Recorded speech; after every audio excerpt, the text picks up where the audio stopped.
Hey everyone, how are you doing? Whoops daisy. We're off to a terrible start. How are you all doing? Hope you're all doing great. Good to see you here, Michael, and Gage, of course. And Jeff, good to see the UK contingent here as well, and Chris, obviously, as well. Two UK people here. Michael sent me a message earlier asking if the stream was at my usual time because it came up as 5 p.m. over there rather than the usual 6. And I realised that in my video descriptions and things like that, I actually state the time in Eastern Standard Time because I figured that the majority of my audience is actually US based. But I was forgetting about daylight savings, and so I'm still doing it at my usual time because we don't have daylight savings here. Thanks, Chris. We don't have daylight savings here in Thailand, so yeah, I'm probably still going to do it at the same Thai time. I'll just have to go and bulk edit all of my descriptions. I suppose it's a bit of a better, slightly earlier time for the UK contingent with the daylight savings. But in any case, do you know what? I've just realised, Jeff, I haven't replied to your email that you sent. Was it Wednesday? Or it might have even been earlier than that. I can't remember now. I've lost track of time this week, to be honest. You may have noticed there haven't been many videos coming out. We'll come to that in a moment. But yeah, just had one of those hectic weeks with proper work stuff. So it's all fun though, to be honest. I love doing all of it. So, but yeah, the YouTube stuff is just I've lost track of time with it again this week. So. So yeah, sorry if we're not getting back to you, Jeff. I'll do it straight after. Well, not straight after this call. I'll get up and the kids will be up by the time I finish. But I'll do it later this morning, my time. So I'll get back to you about that, about the video. I think I've done. So you're asking about the setup, like how to do the how to go live on YouTube and all of that sort of stuff. I did do one video about it, but I haven't done a sort of full start to finish guide of getting started on YouTube. But I will I'll add that to the list, but I'll direct you to the other video as well. So in terms of this topic though, it was quite last minute really, because last night for me, so less than 12 hours ago, I realized I hadn't scheduled this live stream because work had just got away with me, and so I was just it just sort of popped in there. Finding time for YouTube in amongst work and other life priorities. So I'll come on to that shortly, but I'll do my my usual little update of where we are in terms of videos. Spoiler alert, we're a little bit further behind. Yeah, 365 videos in a year is obviously the target, and this week I think I did the live stream, which I count, and then one other video I think. So anyway, it's 156, so I am now a month behind. And it's almost in fact, I think I've got 6 months left to go, because we're halfway through. In fact, it's exactly 6 months, I think, until the 15th of May is when I started. So yeah, it's the 13th of November now. So it'll be about about 6 months. So in the next 6 months, I've basically got to catch up on a month's worth of videos. But I think Vlogmas might come to my rescue there, because I am going to do Vlogmas, and that'll be in addition to my regular videos. In any case though, we're still obviously we passed the 4,000 watch hour mark, which is one of the requirements for monetization. Not that I'm really that fussed about it. It's I know that it's not going to make a huge difference from the beginning. Watch hours, these have both gone up. Watch hours have gone up by about 300 or 500, something like that, and the views have gone up by I think around 3,000, something like that. So still good to see positive movement there. Subscribers have gone up by, I think, around 38 in fact. So that was a bit slower than the week before, but then I've not been posting videos. So I fully expect these things to happen, and certainly aren't fussed by them. Let's just have a quick look at the stats though, because I don't look at these in the week at all. I obviously, if I'm going into the YouTube app to look at or YouTube Studio to upload things or things like that, then hello Paul, quick hello to Paul. Always great to see you. Yeah, I don't go into to look at the analytics or anything like that, so it's only really on a Saturday morning when I look at them with you, and I do load them up beforehand just so that I've got them there ready. But yeah, this is as far as I go with my YouTube analytics in the week at least. So yeah, you can basically see views tailed off slightly this week because I didn't put anything out. If I put stuff out, then I get views. If I don't, then I don't. It's as simple as that. I do get repeat view. I do get new views. So from people who have never seen my stuff before, who are finding it in search. But obviously, all the subscribers who are watching, looking out for new videos, then they're obviously not watching anything if there's nothing new coming out in general. So in fact, you kind of see that on the. There's another chart here somewhere, which is, there's one of them which tells me, let me have a little look. Oh, it's the audience actually. So here you can see returning viewers versus unique viewers. So the purple or pink, whatever colour that is the returning viewers. So obviously you see that the blue line there, which is, oh yes, sorry, it's completely off the screen. That's no use, is it?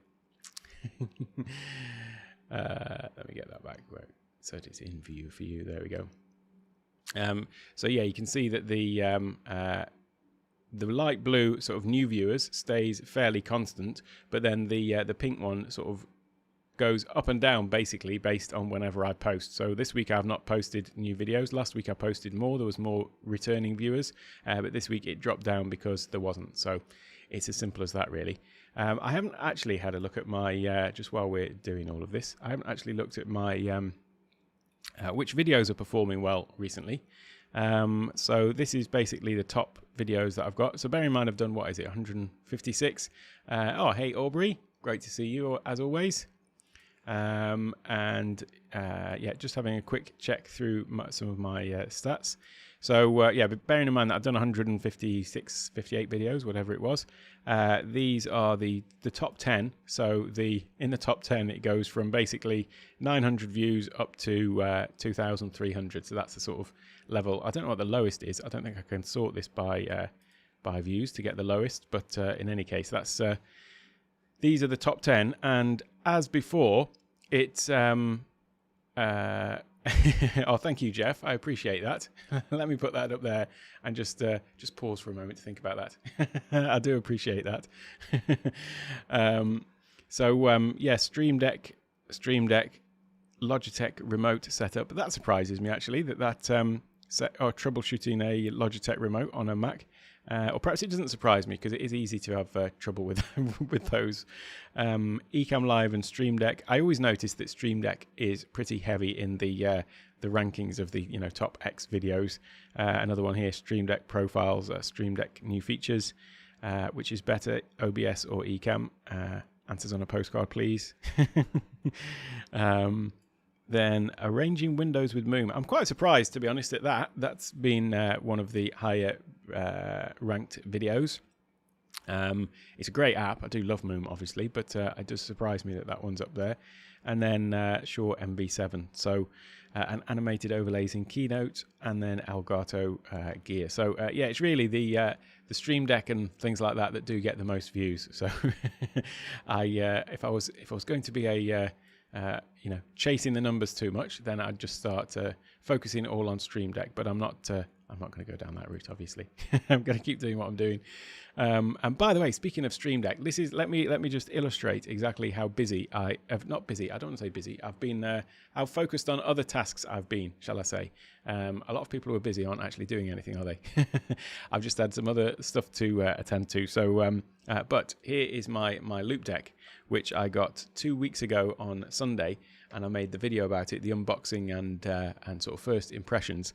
I still haven't set it all up. It's not a fully functioning part of my workflow yet, which is really strange for me because normally these things I just get them set up and try and figure out how to actually put them to use immediately. But this one I still haven't got around to actually doing that. So yeah, it's a bit of a surprise to me, that is. But it's like I say, just had some other stuff on, work-related stuff that I've needed to get done. I did, however, find time to set up my new iPad Mini. The iPad Mini was always my favorite size of iPad. It just worked perfectly for me.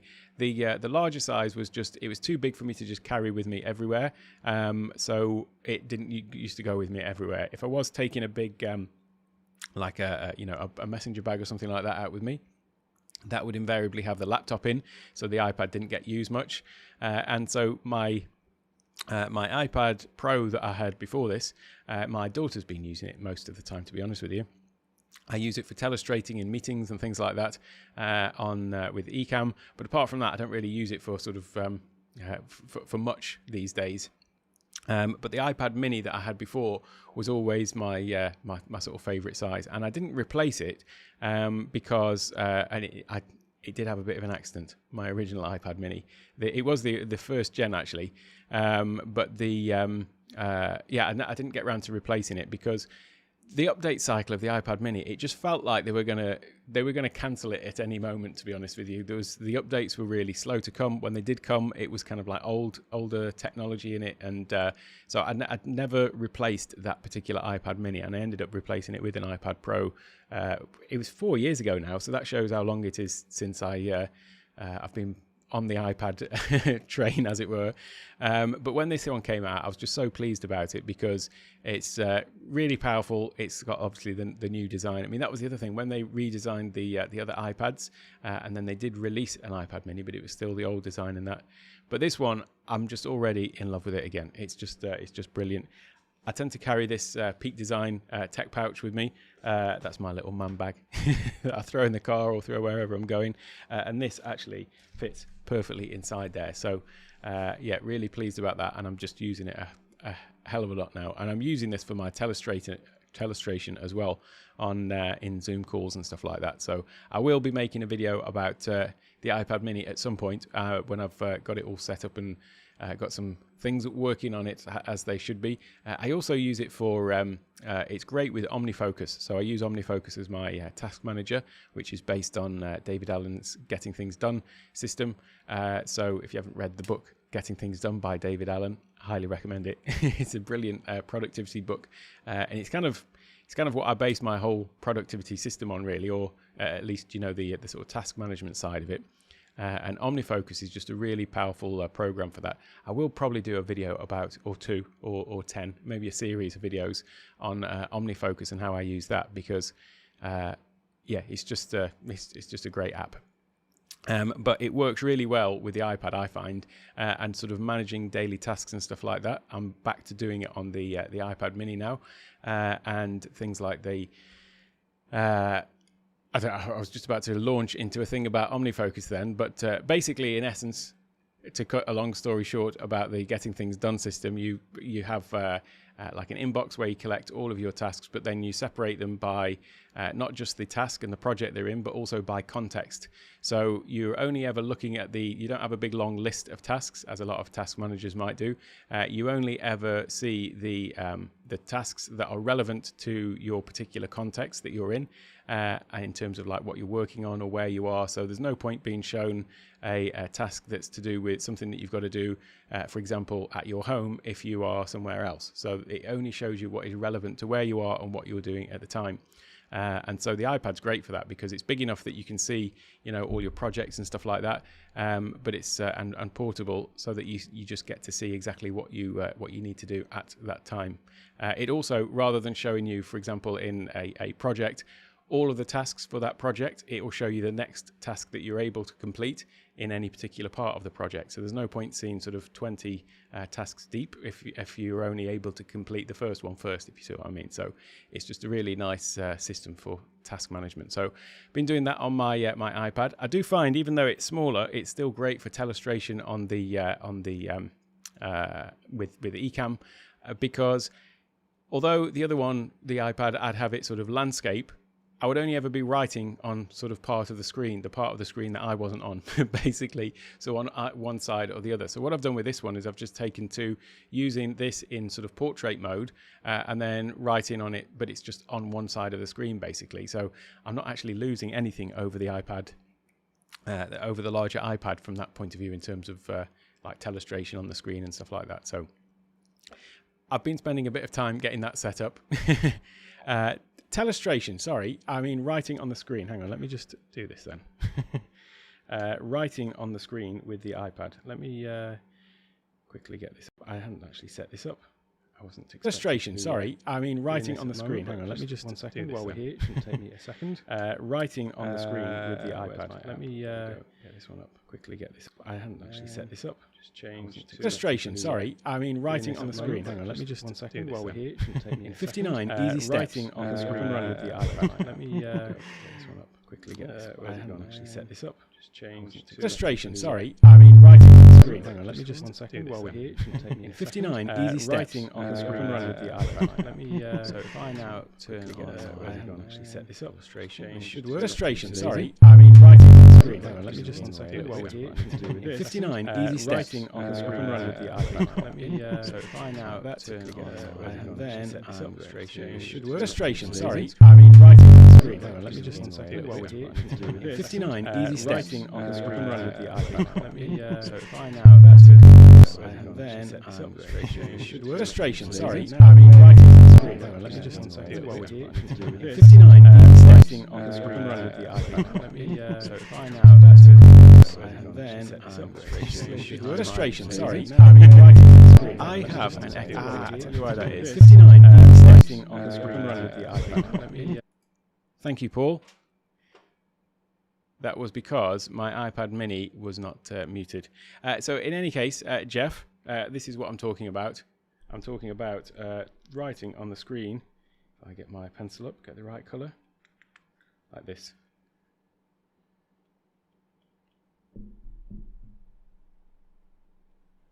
There we go. That's what I'm talking about. So It was, yeah. So it was because basically my iPad was not muted, so my iPad Mini. So there we go. I hope that is sounding better.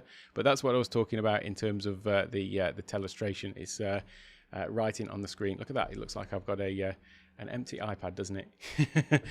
But it's basically just a green screen, and then I'm writing on the screen, and so it's then coming through on the eCam screen. Yeah, that's basically just using the Apple Pencil with the iPad. But it's great for when you're in meetings and stuff like that, and you can just write on the screen or annotate things. So if I've got stuff up that I'm doing a like screen sharing on or something like that, I'll be doing screen sharing on the Mac, but then I can just write over it with the writing on the screen. Do you know what, Chris? I do have a video about that, but I should probably update it. But yeah, I do have a video somewhere about it. In fact, let me just have a quick look. It is somewhere here. Telestration. Let me have a look. Or writing on. I forget what I might have called this now. Let's have a little look. I'll probably be able to find it. I'll have a little dig around for it. But yeah. So that's what another thing that I'm using my iPad for. But what I found was before, because my daughter started, she basically just co-opted my my iPad Pro. So then what it would be is a case of every time I needed to come to use it when I was doing meetings or stuff like that, invariably it would be upstairs or somewhere, and she would be using it. So it's good to finally have one back on the desk at all times. Let me have a quick look for this video. It is somewhere in here. Do you know what? I had it used to be really easy for me to find things, and where I could just do a quick search. Oh, thank you. Thank you very much, Paul. Much appreciated. In fact, has that come up? Oh, it has come up, yeah. I've lost my train of thought now. Oh yeah, so when I used to search for videos in the channel, especially things like one that comes up is people are asking about stuff to do with Zoom. So when I searched for it, always it used to come up. But now since I've changed my my descriptions, it always seems to come up with loads of videos, because it's finding stuff that was in the description, and I couldn't just see in the actual search box in YouTube how to just search for only in the titles. I can do it in I think I can do it in TubeBuddy now that I mention it, but. In any case, yeah, I digress. So yeah, thanks for posting that, Paul. Let me just have a quick flick back through the comments, see if I've missed something. Oh yeah, so this is what I'm talking about, isn't it? The paid job always gets in the way. It does indeed. And what else have I been doing this week, though? Oh, so I had my vaccine, actually, my first vaccine earlier this week. We've been waiting for ages for them in Thailand, and the only vaccines that they did have, they bought a whole load of these Sinovac vaccines earlier on this year, and then they were rolling out mass vaccinations to everyone in the country, and then this Delta variant cropped up, and then it turned out that the Sinovac one wasn't actually that effective at the, or wasn't anywhere near as effective at with the Delta variant. So yeah, myself and my wife didn't want to have that one, and so we were just sort of waiting for some others, and they'd ordered the Pfizer and the AstraZeneca one, but there was just a sort of a backlog of them, and they'd pinned all the hopes on this other vaccine, which turned out to be a little bit less effective. But anyway, we didn't know when it was going to come, and then finally, just earlier this week, it suddenly came about that it was there, it was available, and so we went and had it done. So glad to have got that ticked off. We've got the next booster in 30 days or something like that, end of the month.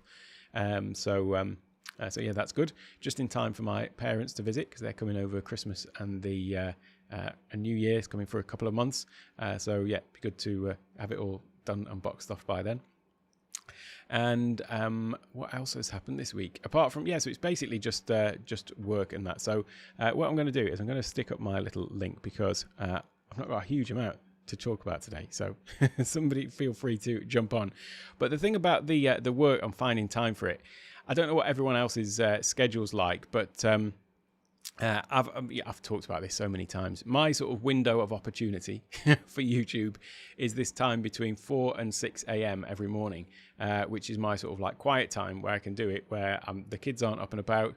I'm not spending time with the kids, obviously, because they're not awake, but then also it's not into the work time. So my work day is really always just my work day. I don't tend to do YouTube stuff in there at all, and it's just this little 2 hours. So if the 2 hours is gone, it's gone, and I've missed my opportunity. So I do still need to get back into the flow of things. In Doc Rock's office hours last week, we were talking about what do we intend to achieve by the end of the year, and one of the things that I said was I want to get back to being consistent, and I want to work on my consistency.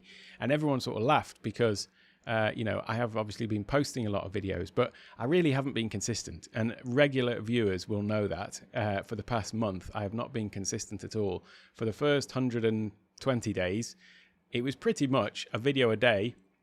And on days when I didn't post a video, I'd post 2 the next day or something like that. So there was definitely consistency there. Whereas this last month, really, it's been, I had 3 weeks where I posted 1 or 2 videos.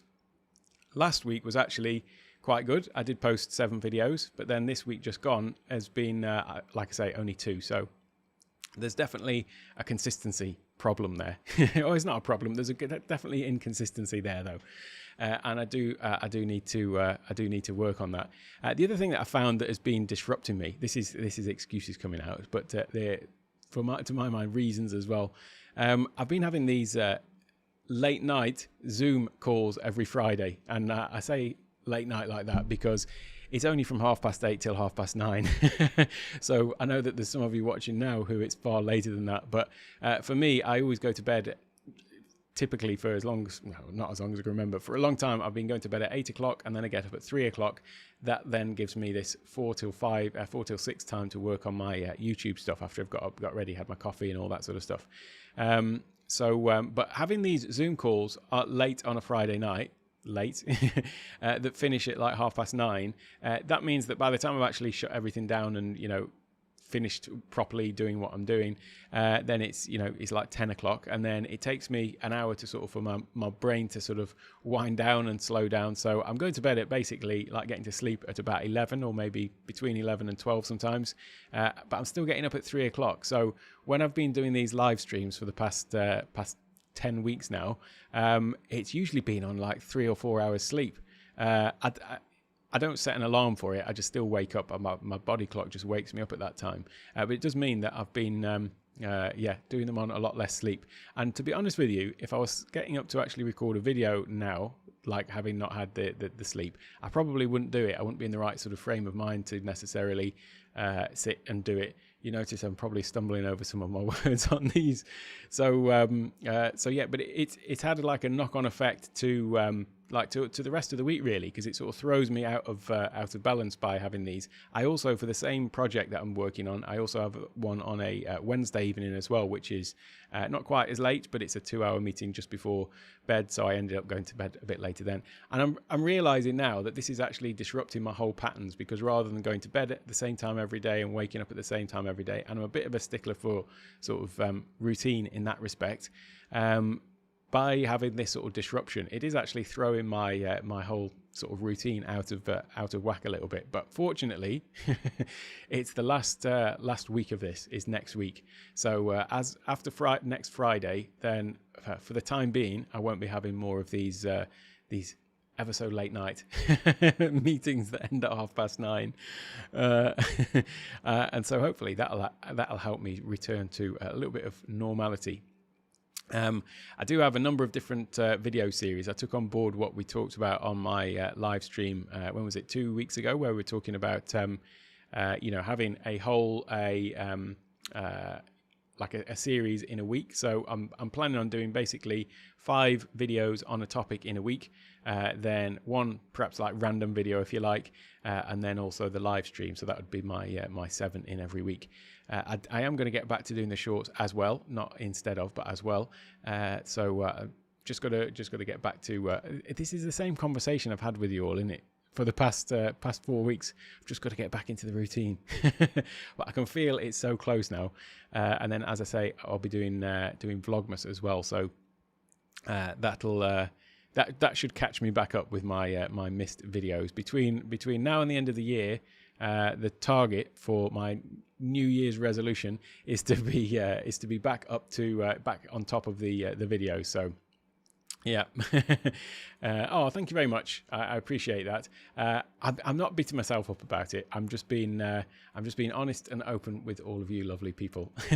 I don't, much as I'm talking about sleep, I certainly don't lose sleep about stuff on the channel, but it's just one of these things of having set myself a goal for it, then I'm just tracking the progress as I get to that goal, basically. So we're only 6 months in, so I've got 30 days to catch up within 6 months, and like I say, Vlogmas should help with that. So yeah, it's just a case of, like, for me, I've got this sort of set time, and so I suppose I titled this thing about finding time between work and stuff because I know it is something that that other people, you know, I won't say struggle with, but it's a challenge for some people, isn't it? Finding the time to do the content creation stuff in amongst all of the other sort of work life things. But yeah, yeah.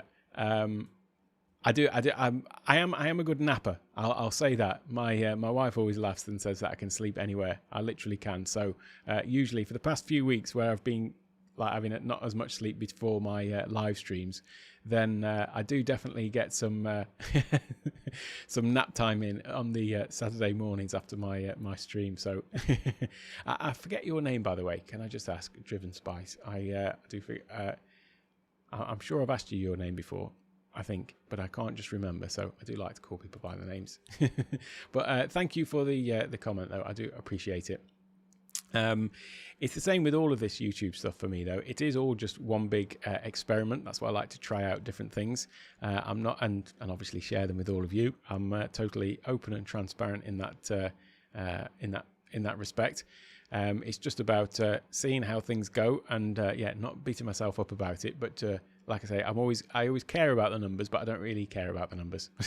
I don't lose sleep over them, but it's just nice to see how things grow. Hi, Eileen. It's great to see you here. Oh, and by the way, Eileen, thank you for tagging me in that Twitter message that you did, which was about Google tags, YouTube tags. And it came from someone at Google. I can't remember their exact position, actually. But yeah, they were saying about how the relevance of tags and how effective they are in sort of boosting your views and things like that on YouTube. And the short answer is they're not as effective, basically. And they said it in a roundabout way, didn't they, Eileen? They said focus on the things that people are likely to use to actually click on your videos, such as your descriptions and titles and thumbnails and stuff like that. So yeah. Hello, great to see you here. What is your drive based on? Meaning, is this a money maker? All right. So, okay, I'll tell you a little bit story. So my channel is called Take One Tech, and the whole purpose of it is for me to get more used to sitting down and making videos in one take. So I use Ecamm Live to create content for other business ventures. So I use it to demonstrate stuff. I use Ecamm Live with Zoom meetings, which is a bit of a separate thing, really. But then also creating course content for like other ventures, basically. And I used to do this by filming and editing all of my videos, and I used to hate it because I was my own worst enemy.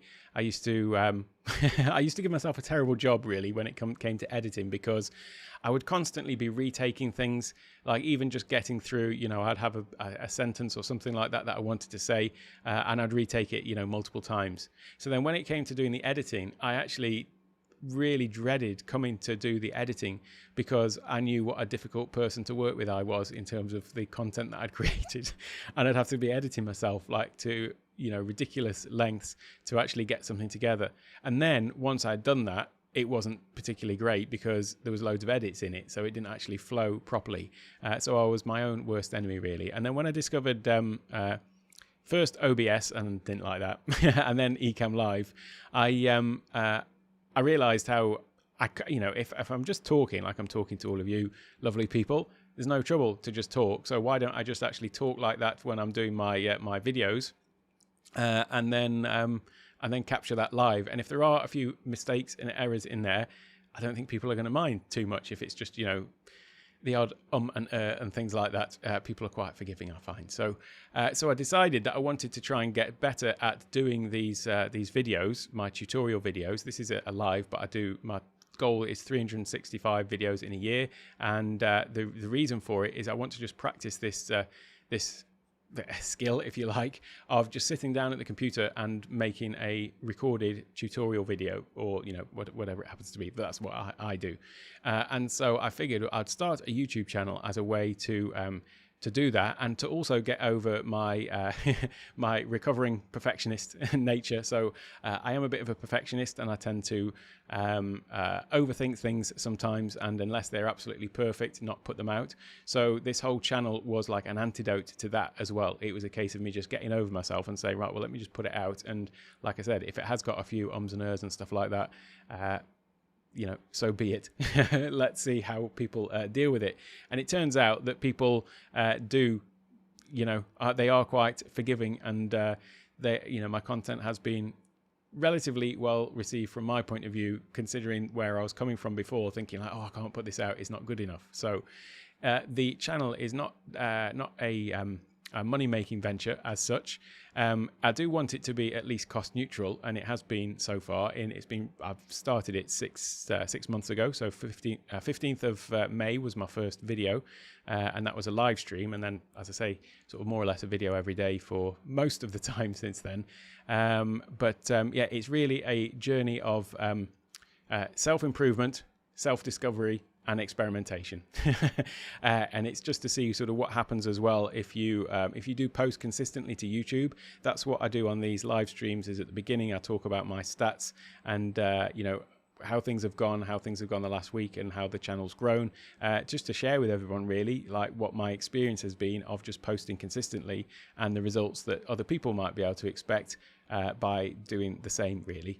And so I'm just a bit of a got an open book policy in terms of what I'm doing, how I'm doing it, and the sort of monetization aspect of it. So although I don't have YouTube monetization yet, because I'm only at 750 some odd subscribers, something like that, I have monetized the channel in terms of the little buy me a coffee link that's popping up in the bottom corner there. I do consultation calls and stuff like that. So I didn't set out with this channel as being as such like a money-making venture, but I did want it to always be sort of cost neutral at that point, and it's certainly, like I say, it is more than that at the moment. So that is my motivation to answer your question. And what's your name, by the way? M3 Live. Like I say, I do like to call people by their names, but yeah, that's my sort of YouTube motivation, and I do find it fascinating. I've got a bit of an analytical mindset, and so I do love looking at all of the excuse me, I do love looking at all of the statistics and stuff like that. I don't oh, Melvin, nice to see you here. I don't like I say, I don't lose sleep over it. I don't like look at my subscribers daily thinking, is it going up, or anything like that. I look at it generally once a week when I do these live streams, and just sort of comment on it and see, there's some really interesting things that do come out of it, in terms of demographics and things like that. So for example, in fact, let me just come and quickly show you this. If I come to my this stuff really interests me. Maybe it might not interest everybody else. So, for example, it interests me from a point of view of I find it just interesting. If I come to my there we go. This stuff really interests me. If I come into my maybe it might not interest everybody else. So, for example, and then I go to audience point of view of and then I find it just interesting. If I come to my somewhere down here, there is demographics. This stuff really interests me. If I come into my stuff like this, I've commented on this before, and then I go to my audience view of the past 28 days. If I come to my somewhere down here, there is demographics. This stuff really if I come into, thank you, Chris. Thank you, Michael. Thank you, Paul. Echoing again. Let me unplug that. That should be better now. Thanks, guys. If you look at my my demographics, then the sort of age groups 18 to 24 is 2.6%. Well, the 2 weeks when I started doing YouTube Shorts, that sort of changed to being like a much bigger majority of my audience. So I love looking at how these sorts of things affect affect the stats and stuff like that, doing these little experimentation things, changing the thumbnails and stuff like that, or looking at the thumbnails, seeing what happens with those, which ones are more popular and stuff like that. So that's really Melvin, more of a description of the sort of stuff I'm doing. Is just I'm just playing and tinkering and sharing with with you. Well, yeah, so I am a recovering. The ing is the crucial bit there. I'm recovering. I'm never going to be fully recovered, and I have to just try and catch myself. So welcome to the Perfectionist Club. It's also, I don't want to ever fully recover from perfectionism, because it's something that it sort of drives results as well. It can be something that holds you back. Well, I should talk about myself. It can be something that holds me back if I'm, over fussing over final details before something actually goes out.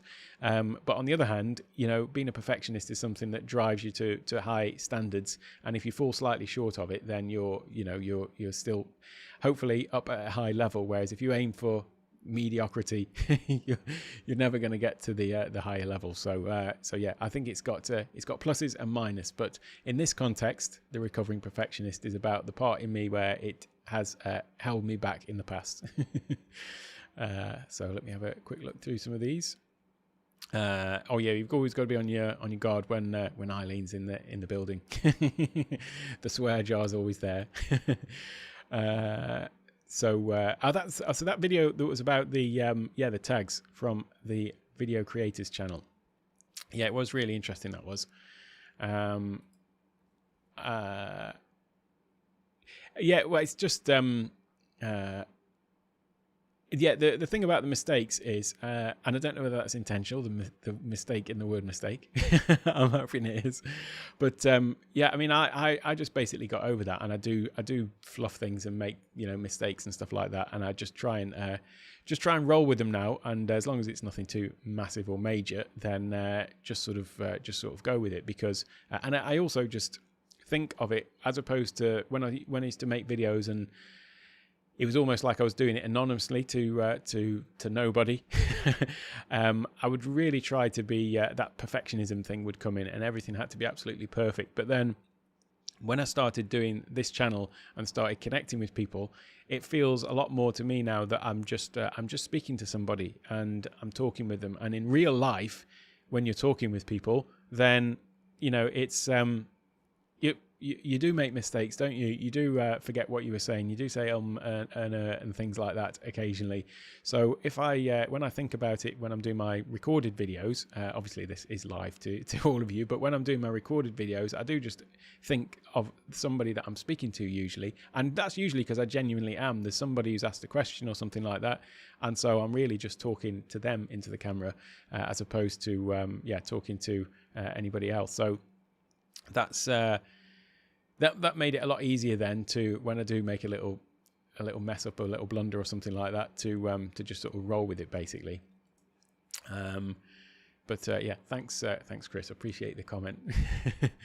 Got lots of audio. Hey Rich, the time change, why can't the whole world just agree on one day to change the time, and everybody do it, or nobody do it? Because it is a bit of a mess. The UK was 3 or 4 weeks ago, was it? Then you've got some parts of the US on one day, some parts on another. Yeah, it's it's a bit funny really, the time thing. And I'm still in Thai time. I'm doing it my same time, but as I mentioned earlier, I do sort of publicize my live stream time in the description of all of my videos, and I've put it in Eastern Standard Time. So even though I'm in Thailand, obviously, maybe it's not obvious, but I am. So it's 5:45 a.m. here. Yeah, I've publicized it there just because most of my demographics, if I look at my stats, are US. So I thought I'd put it in a US time rather than telling everyone. I don't think I've got anybody watching in Thailand, so didn't seem any point in publicizing the time in Thai time for the moment. So yeah, that's caught a few people out, but I'll forgive you this time, Rich. Oh, thank you. That's a very good point, that is, Paul. Let's all just take a moment to pause. I'll wait while you go and hit that like button. It's funny, my daughter makes little videos for my parents, for her granny and granddad. And when she makes the video, she says, "Smash that subscribe button now." It's so funny, so cute. And it is a bit like the old ham radio days. It's really lovely, really, isn't it, to just have this. I do love having the interview mode, and just anyone. And speaking of which, if anyone does fancy joining, you're more than welcome. Just click the link. But yeah, it is really nice, isn't it, to for people to be able to join. Another thing that's been really great, which we haven't done this week, that's it. Smash the like and subscribe button. I don't know quite how you do that with the mouse. Are you supposed to hover your mouse over it and then like really give it a smash on the mouse? I'm not quite sure how you do smash the like and subscribe button. But anyway, that's what all the cool kids are saying. The other thing though that we've been doing in the group, we haven't had any this week because Doc, who had been running them, has been a little bit out of action with his poorly knee.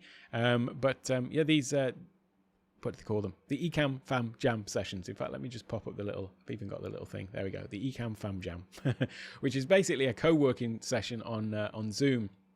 So anyone in the Ecamm Live community, these are getting posted into the group, and then basically you're just getting on a Zoom call and doing some work. Now I will be running some myself of these, and some other people in different time zones as well. I just couldn't this week because I had too many other commitments that got in the way of it. But they're really great. It's just a Zoom call where we jump on, and then there's music playing, and you're getting on with your work, but there's other people there, and it's just quite a nice thing, to be honest. You're still just getting on with the work. Nobody's talking. It's not like a Q&A session or anything like that. But there is something quite nice about getting on with stuff in the company of other people. So if you are in the Ecamm group, then definitely look out for those and definitely give them a go. It's not, there's no sort of participation required as such. It's not, if you haven't come to any of Doc's sessions or anything like that, there's nothing that you need to do there. It's just, it's just a nice way to actually get something done in the company of some other cool people. The other reason, or the main reason why Doc set this up was, or came up with this idea for the group, was to help people who are, saying that they don't have time or they haven't been able to make time for their content creation. Then it's just a time when you can come together and say, right, I'm going to devote the time for this at this particular time, and get some stuff done, for your content creation journey, or for whatever else you're doing. We'll see how it goes and how it grows. But so far, what I've noticed is it's all the action takers that are actually turning up. So I've got a feeling that will continue. But if we can just get the message out there and get a few more people to come along to them, then it should really help a lot of people out. The time change. I know it's a bit ridiculous. We don't really need it anymore, do we? Not sure.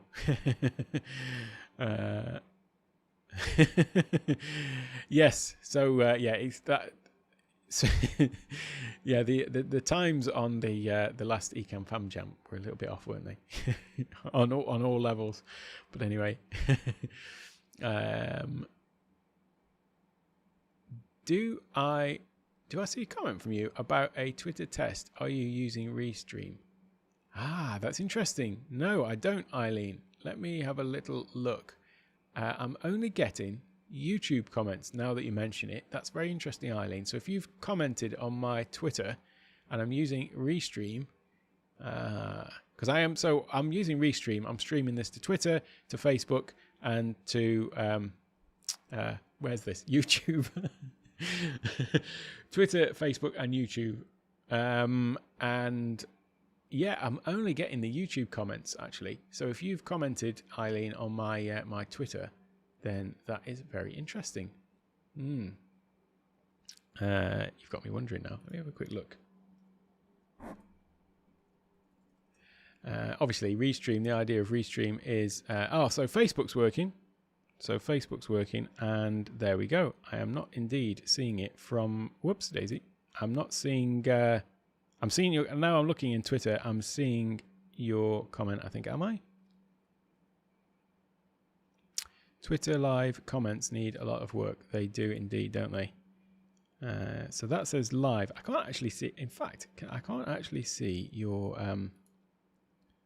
comment even on... Oh, yeah, I can see it. Yeah, so testing the live stream comments. Right, I see. Yeah, they're not coming through on Restream. I've got Rich's from Facebook, but not the one that you've just posted on Twitter.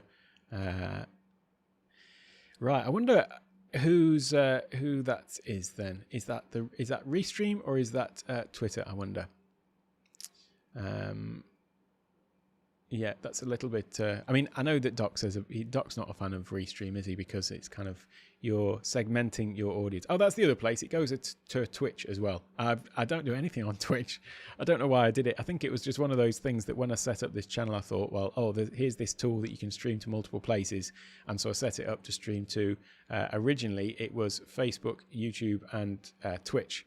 But there's no interaction there, is there? If you've got people like, all of you lovely people are here on YouTube, then it's a bit weird if you just got Billy No Mates there watching on his own on Twitch and doesn't get that sort of didn't get the same sort of interaction. So I might just knock that on the head at some point, because it was one of those things that seemed like a good idea at the time when I was starting out the channel, but increasingly I'm not so keen on that. I left the stuff on Facebook though, just because I do have a Facebook page that I'm intending to sort of grow. Not so much for the live video stuff really, or the video stuff, but just for other stuff related to the channel, I suppose. So I figured that it was a good idea to just stream it to YouTube, so that at least the video is there sort of as a native video on YouTube.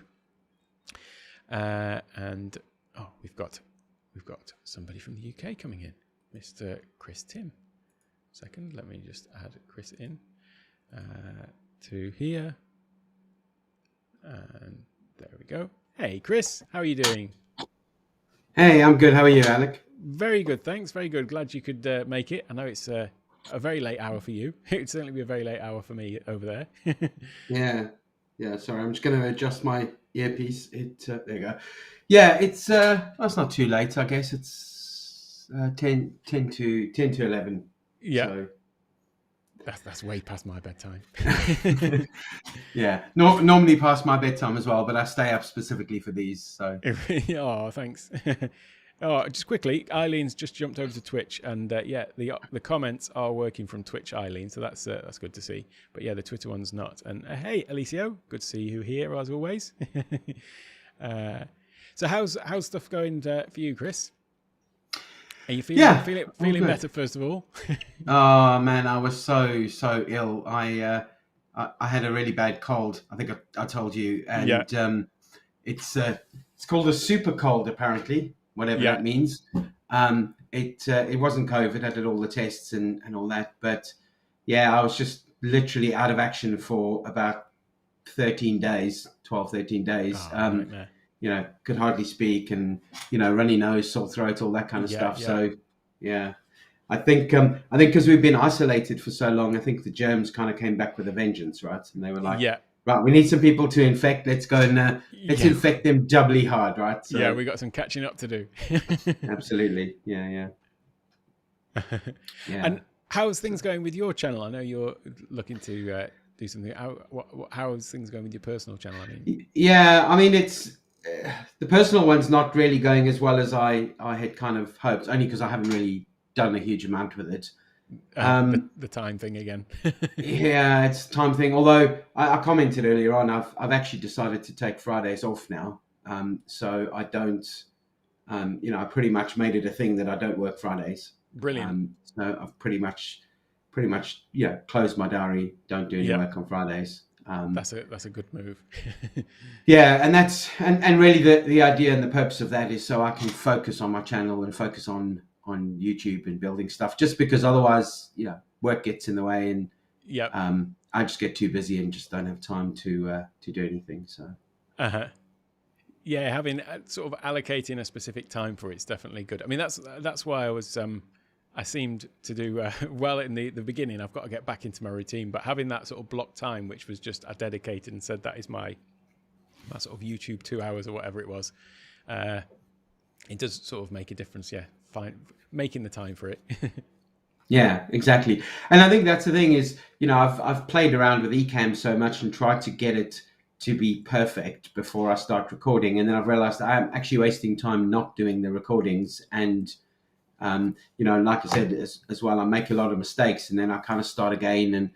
And so, yeah, I'm a bit of a perfectionist like you are, but I kind Yeah. of maybe just need to just actually start recording, right? Just get the stuff done and not worry too much about how it turns out. Because most of my stuff I'm going to do, especially on the business channel, is all tutorial stuff. So there's no, Yeah. it doesn't matter if you and R and you and R and Yeah. that kind of stuff. So Uh-huh. Well, I mean, you watch my stuff. You've seen what a hash of it I make sometimes. I'll get things wrong or trip over my words or something like that, or just forget midstream what I'm talking about mid-recording. So, I think people are hopefully quite forgiving of stuff like that. yeah. Yeah.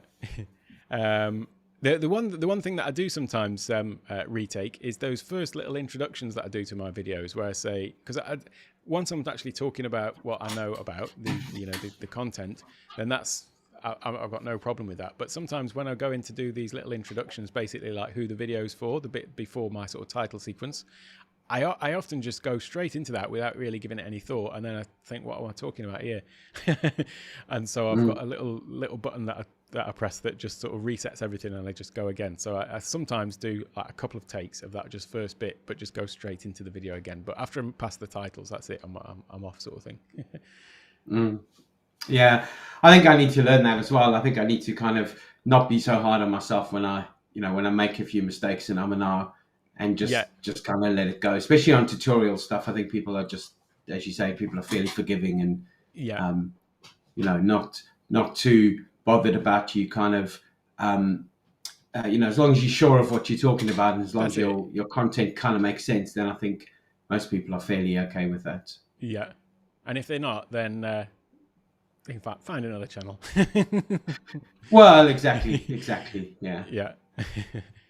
And so how's the work stuff going with how have you been finding like using Ecamm for that sort of stuff? Do you use it on your like meetings as well that you're having with people? I do, yeah. I use it on Zoom a lot. So I do, like yourself, I'm probably spending almost every hour that I'm in the office on Zoom, right, or Teams or one of those platforms. And that was actually the reason I got Ecamm in the first place. Wasn't really to do YouTube stuff, was more to just kind of level up my videos and just make it look a bit more professional and kind of have borders around it and do little animations and things like that. And then I started sort of thinking, let's extend this to start doing YouTube stuff and things like that. So so it's it's going fairly well, and business is going very, very well, so which is always a good thing. That's always a bonus. Yeah, exactly. Oh, sorry, my chair's just sunk down. It's all right. I was just adjusting your picture actually to get it. Yeah, sorry. I was sitting on my chair and I kicked back on my lever and it kind of it dropped the chair. So. And how about Teams? By the way, what are your views on Teams? Because I'll let you answer first. But Teams and Zoom. Well, I prefer Zoom to Teams any day. I am a bit of a Microsoft fanboy, though. I do kind of like their whole ecosystem and the way things work in the Microsoft platform. So, unlike a lot of Mac users who kind of switched over to the Google side, I kind of still stayed on the Microsoft side. So most of the stuff I use is Microsoft, and I like Teams. It's not a bad product. I like the collaboration side of it. Things like how it ties into all the other Microsoft products and things like that. Yeah. But for practical, real day stuff, and when I'm coaching clients and when I'm sort of talking to clients about stuff, I always go on Zoom, and mostly because I record those calls and then I can send them the recording, which you can't do as easily on Teams. Yep. Yeah, I find that as well. Yeah. It tends to be if they're not in your organization, it's harder to just easily send them the thing out. Yeah, exactly. Yeah. Whereas Zoom's just a lot easier to do that with. So you can, just record it and send them the link, and they can watch it whether they have a Zoom account or not. So yeah, it's sort of become the standard as well, almost. So most people, I mean, my parents have got a Zoom account. Lots of people now, since the last 18 months or whatever, a lot more people are just familiar with it. So I find that it's more sort of ubiquitous, really. But I definitely prefer Zoom to Teams. But What are your thoughts on Teams, though? You were going to say you were going to give your opinion on it. It was really about the video. I mean, one of the things that I don't get is I don't use the built-in green screen feature, but I don't know how the green screen feature on Teams shipped, because the one on Zoom's not great. You know, if you're not using a virtual camera, and you've got the using the Zoom green screen feature, if you have got a reasonably static background, or you've got a green background, the keying on it is quite good with the Zoom one. But the Microsoft Teams one, I don't know why that's even shipped, to be honest. It should not even be there as a toggle, because it leaves a sort of like 1-inch green halo around you, even if you've got like perfect lighting and a green background and whatever. It's just terrible. So I'm not a fan of it from that point of view. But I find that Zoom's a lot easier to work with. But I'm not like a total Apple lover, Microsoft hater. I'm not a Windows fan, obviously. Well, I say obviously, but I don't get people who switch over to for what I do. Some people swear by numbers on Apple. Well, there's no replacement for Excel for me, and I spend a huge amount of time in Excel, and I do love those sorts of Microsoft products. So. Yeah. The Excel stuff's a whole new channel. I could just do a whole channel on Excel, but I probably haven't got the time for it really. But I live in that. Yeah. I have one particular client who insists on using Pages as well. So he'll literally send me documents and send me stuff on Pages, and it's okay, but obviously, and I can open them because I got a Mac, but sometimes from time to time if I go to the office, I do have a PC in the office, a Windows PC. So then I struggle with opening Pages stuff. So it does get a bit of a pain sometimes. I think it's a difference between, it's almost like consumer apps and pro apps. So I see like Pages and Numbers they're a bit more user friendly for like people who are just doing basic stuff, but for business, I think it's definitely got to be like Word and Excel and stuff like that. Although I do think Keynote's got one up on PowerPoint. PowerPoint in some ways is more, it's got some more features, but Keynote's slimmed down, but it seems to do more. I prefer Keynote. So. Yeah, I was actually just going to say exactly the same thing. I think the Keynote is far better than PowerPoint in terms of functionality and flexibility and what you can do with it. Whenever if I'm having to do a presentation in a Keynote or something like that's always my first go-to thing, rather than using PowerPoint. Unless you're collaborating with somebody and then they've done it in PowerPoint and you have to change the slides or what have you, then it's obviously PowerPoint. But if I'm starting it from scratch and doing the presentation myself, then I'm always going to do it in Keynote. I think PowerPoint's got that sort of bloat issue. Lots of things, over from the. I mean, that's the thing with some, other Microsoft things where they've just got something where it's a hangover from the way that things were done, and then they've just sort of built on top of it, rather than Keynote just felt like it was more of a sort of fresh approach to it almost. So yeah. Yeah, absolutely. Sorry, Aubrey's just saying, so this, I'm just trying to get to the bottom of this comments thing. So Aubrey's saying, do I use Restream to have problems with Facebook comments? Rich just posted a Facebook comment in here somewhere, and I'm streaming to Twitch, and the Twitch comments came up, but the ones that weren't coming up were Twitter comments. And Twitter live comments is a Twitter issue, but a blank screen on Twitch is a Restream issue that you may want to report to them. So I'm getting a blank screen going out to my Twitch, am I? There we go. That's interesting. I'll have a look into that. Hey, David. Good to see you here. Restream. Have you enabled Facebook comments in the Facebook settings? So that's to Aubrey. Yeah, sorry. Yeah. That is exactly it, Paul. Yeah, he says, I love the Mac, but Pages and Numbers is like writing with crayons. That is exactly how it feels, isn't it? Yeah, it definitely is. Exactly. You can't get Facebook comments to come into Ecamm. So just check your settings on that one. So what other software packages do you use for your business? So what's the one, your consultancy? What package is that you're giving tutorials? So I'm a consultant for the IT industry, so I consult on a specific IT line of business application, a product called Autotask. So it's kind of like an ERP solution. So kind of has CRM and service desk and project management and all that kind of stuff built in specifically for IT companies. So I consult on that product. Right.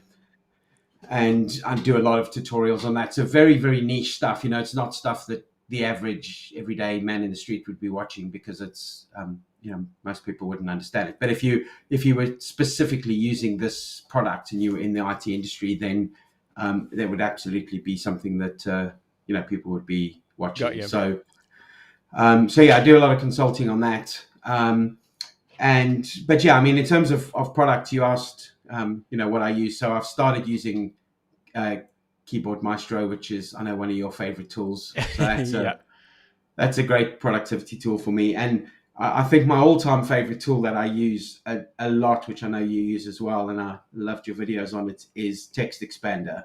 Oh yeah. It's like pretty much my go-to tool for everything. I hardly type anything these days. I just kind of type a few keystrokes and stuff happens. Yeah, so which is really good. I love the reports that you get with that, which tells you how much time you've saved and stuff like this. It's quite eye-opening when you actually look at it in that context. Yeah, such a great product. So so I'm using those a lot, and then starting to use Notion quite a lot more now as well. Right, I've not really used that one. Yeah, I'm sort of moving, because I was using OneNote. Again, from the Microsoft side, storing everything in there, and I've now started putting everything into into Notion now, which is quite nice. So, I see Microsoft's actually brought out a version or a new tool very similar to Notion. I think it's called Loop, right? Which is coming out, I think, sometime this month or toward the end of the month. So that might be one to investigate. So. And what does that one do? I'm just having a little look now. So Loop, it's very similar to Notion, which is kind of like a collaboration tool that you can do everything in it.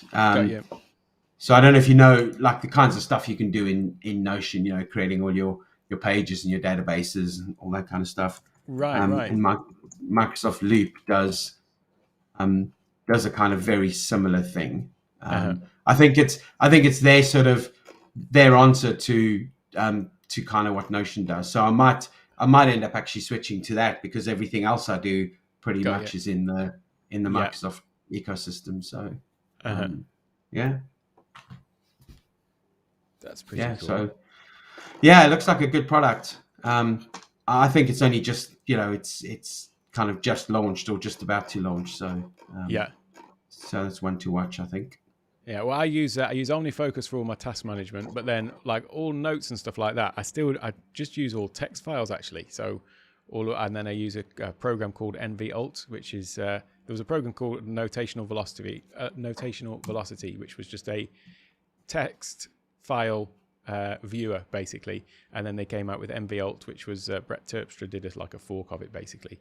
But it was so I just have all notes are in text form, and then all tasks are in my task manager. So I don't actually have anything that's kind of like this, I suppose. So yeah, I'll do a little dig into that. Yeah, I think Notion would be good for you actually, because there's so much you can do in that, and it's not really a note-taking app as such, but you can kind of keep notes in it. So I was the same as you. I had everything in notepads and text files everywhere, and I just got fed up with not being able to find anything and stuff all over the place. So I kind of wanted to put it all into one place.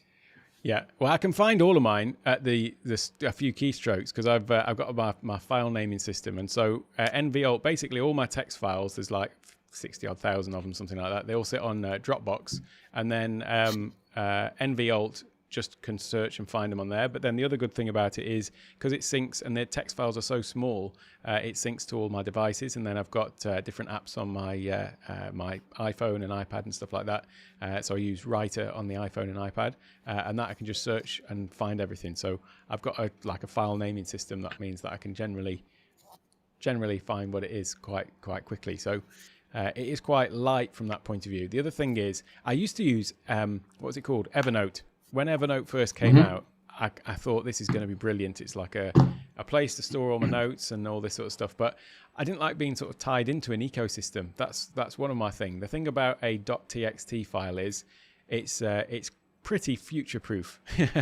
I don't have to worry about like, oh, I've got all my stuff in one place and then I want to change out to another one. So that's why I think I've always been a little bit resistant to sort of a specific app to manage all of this stuff for me. But perhaps I just need to get over myself and have a look at it. Yeah. Well, that was why I went with Notion, because it's kind of more cross-platform, and you can use it on. Well, I suppose you can use OneNote on both as well. But I just I kind of started using Notion, and I really love it as a product. I do more than just note taking. Do pretty much everything inside Notion. Got you. But yeah, I mean, I don't know. I do have some stuff still stored as text files, but I just find that it's a lot easier to just kind of put everything in one place. Then I have everything in where I need it, whether it's databases that I'm building or some kind of like a list of all the YouTube videos I want to make, or the course that I'm doing. I'm doing a course. I've got kind of all my course layout structure in that all built through Notion, and I don't think I'd be able to do a lot of that stuff in text files. Oh, so. No, that's it. Yeah, it's not. It's just it's not the right tool for that, is it? I'm just distracted. I'm just looking at the Notion website right now, so I'll put this on my list. I'll have a dig into it because it's just another one of these these ones to investigate. And Jeff's saying that Kat Mulvihill's got some good tutorials on Notion as well. Yeah, I was going to say she's actually got some really good stuff that I think it was actually one of her videos that got me onto using Notion, actually. Because I didn't know about it before that. And I was watching some of her stuff and she was talking all about Notion, and I started looking at it, and it's pretty good. I'll give it a whirl. Yeah. I mean, there is a free version of it, so I think you can. I can't remember what the limitations are of it, but you can use a free version, and then it's like all these other things. It's not that expensive if you upgrade to the paid version. It's I don't know, like $10 a month or something ridiculous, whatever it is. So, so free personal plan. Personal Pro is $4, and team is $8. Yeah. If billed annually. So it'll basically be like $5, or for a team it's $10. So it's pretty low cost, isn't it? Yeah, exactly. So, and there's enough videos in YouTube to show you how to use Notion. I mean, so well, I love cat stuff, so I'll have to definitely go and check out her videos. Yeah. Paul has been using Evernote for years. I've still got a load of stuff in Evernote actually that I should probably go and have a look at. But although having said that, I haven't looked at it for this long. I probably don't need it.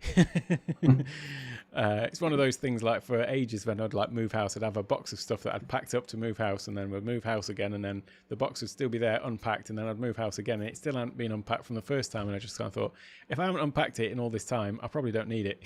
So maybe that's the approach I should take with my Evernote stuff. There's something quite nice about moving house, actually, because it gets you a good opportunity to clear all the junk that you have. So we actually did that here just before COVID. We were actually planning on coming back to the UK for a while, and we literally got rid of. We thought we were going to be moving out of this house, so we got rid of a load of stuff that we thought we didn't need, or we didn't need, and then COVID hit, and we sort of completely changed our plans. We were basically just going to come back for a few months or something, but we were planning on just getting rid of a load of stuff. So then COVID happened. We never did go for that trip to the UK, but it just meant we'd cleared out a load of stuff. So it was indeed quite liberating.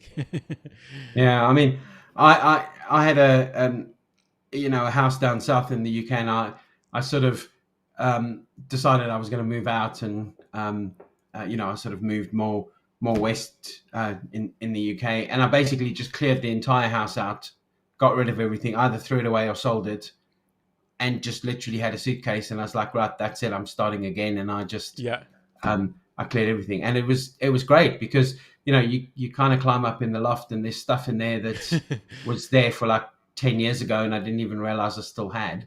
Yeah. So it's really good sometimes when you can just move and go, right, here's all the stuff I haven't used for 10 years, didn't even know I had it. Yeah. Chuck it, just bin it or give it away or sell it or do whatever you want to do with it.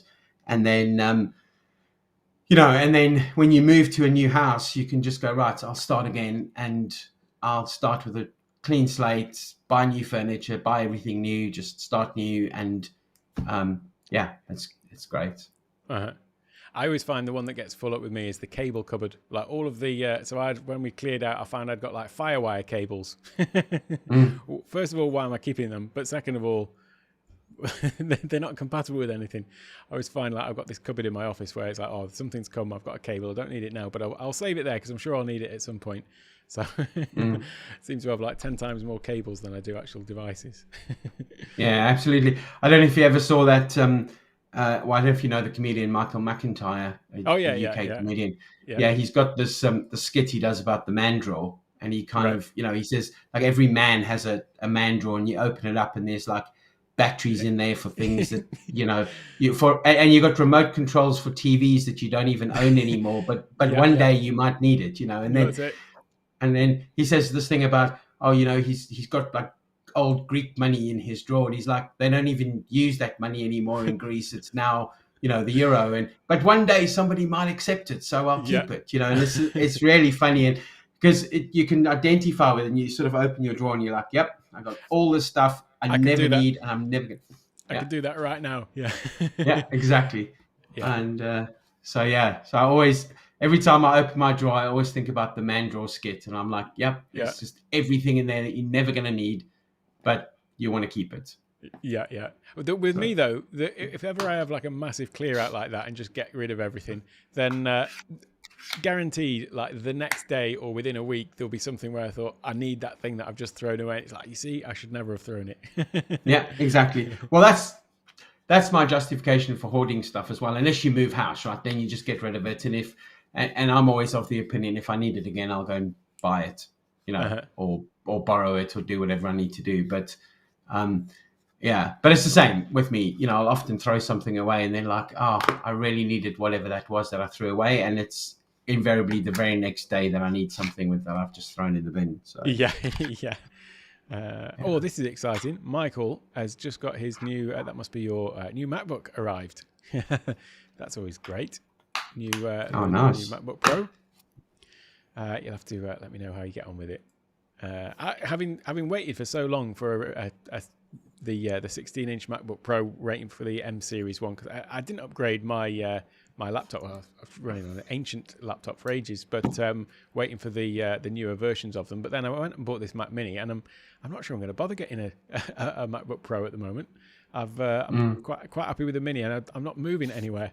So yeah, I bought a Mac Mini and a MacBook Air, and I got the MacBook Air with 16 gigs of RAM. And it works for me so well that I can't see myself actually needing now to buy a Pro for anything. So I think the M1 chips are so good, they massively powerful. I don't think you need really anything. Well, I certainly don't need anything more than a MacBook Air. So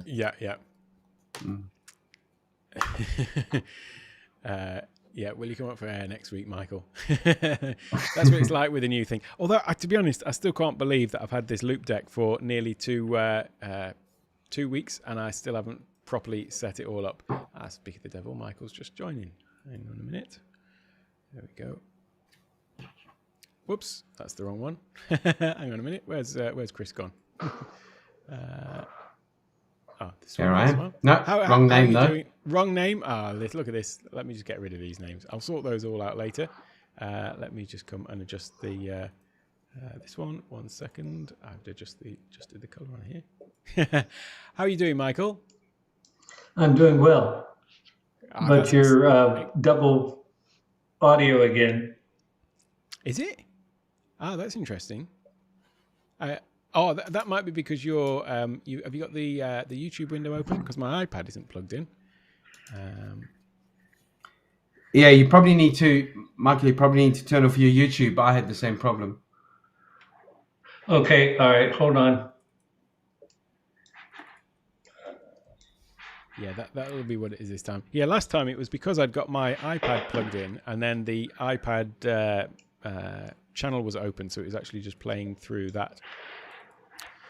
So that's what was going on there. The iPad. There. That should be better.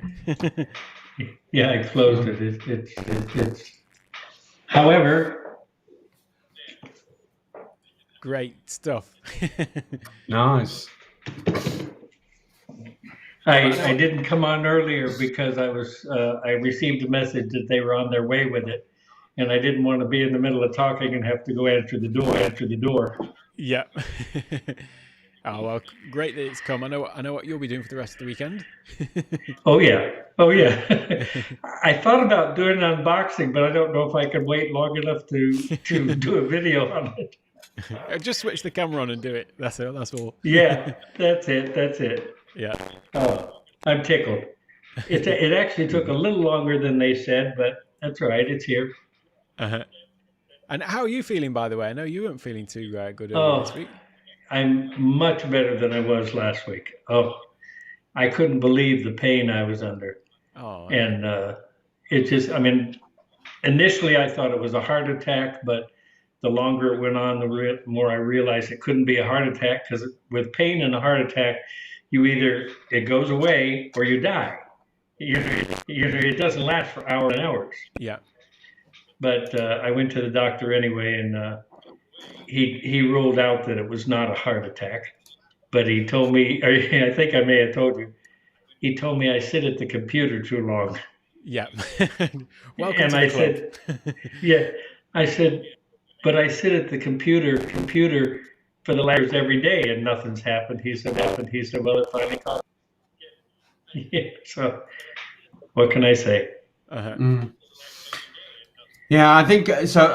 I had that same problem where I sit a lot, so I ended up getting a stand desk, so you can kind of control it and raise the desk up. So if you need to stand or you need to, either adjust it to whatever height you want it, so you can stand and do some work or sit and do work. So that seems to make a huge amount of difference. My other desk where the laptop's going to be is a standing desk. It goes up and down. Yeah, I think I need to, when I do my updated studio, I'm thinking of doing the standing desk, because I've just been static for nearly 2 years now. I used to be out and about, like traveling and stuff like that. So, but yeah, I've basically been walking down to the basement and walking back up again. So, yeah, well, if you find yourself getting pains in the back of your neck and across the shoulders, it's probably the same thing. Uh-huh. I don't know why my picture looks so washed out. Yeah, I was just having a look at that. I'm not sure if I did adjust the. Let's have a look at this one. That's Chris's, and that one. Not sure actually. It's not. I don't think it's on my side. Well, it's fine on my side on Ecamm, but it looks terrible on your. It does, doesn't it? It does look a bit washed out actually. Not sure. Yeah. Amazing. Some of these settings.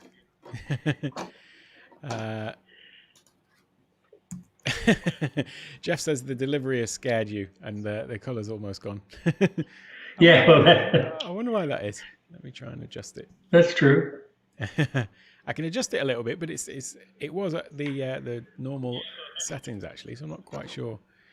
Hey Dale, great to see you here. I always remember your name because that's my son's name. Paul's asking if you're using a different mic, Michael. No, does it sound bad? It sounds a bit echoey, actually. It's quite echoey. Yeah. Oh, wait a minute. Maybe. Where's that option in Ecamm to cancel echo?